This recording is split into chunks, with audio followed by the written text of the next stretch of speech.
Yeah, yeah, yeah. Hold on. I have to get my octaves right.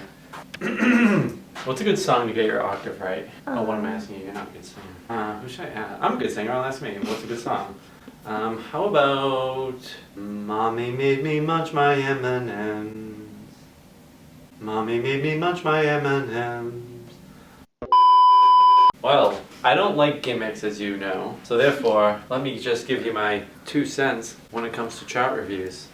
We have somebody that I hire to pick those up. It's not like I like to litter. So chart reviews are important. Why are they important? We do 3 different things with chart reviews. Jaden can tell you about them, right, Jaden? Mm-hmm. Okay, she's trying not to laugh right now.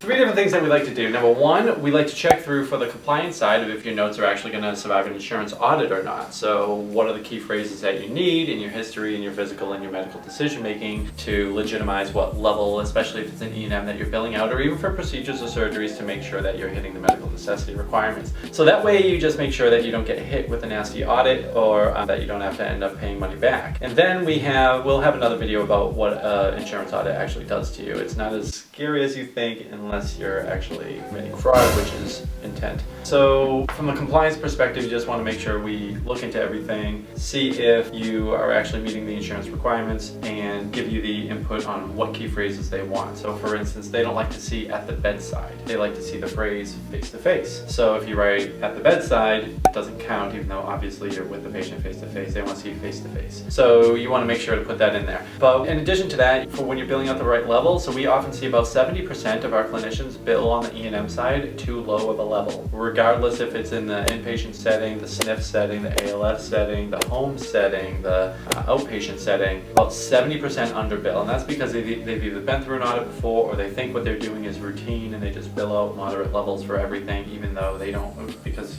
you might not realize that you're actually billing the acuity of your patient meets the billing criteria. So we educate on how to bill at the appropriate level. That way you're not billing too low and costing the practice money, and you're not billing too high and potentially exposing the practice to an insurance audit where you have to pay money back to the payers and then trigger subsequent audits. So that's the second reason. The third reason is so we can find what we call MCOs, missed charged opportunities.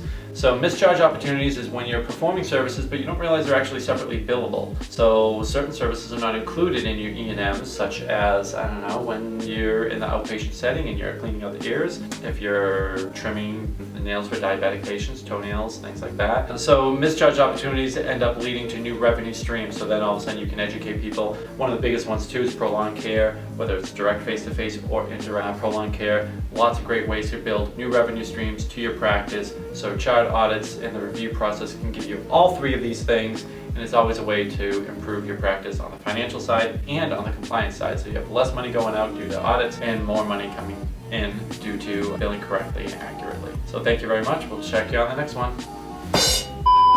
I'm pretty sure one of those may have been on my foot. Oh no. No.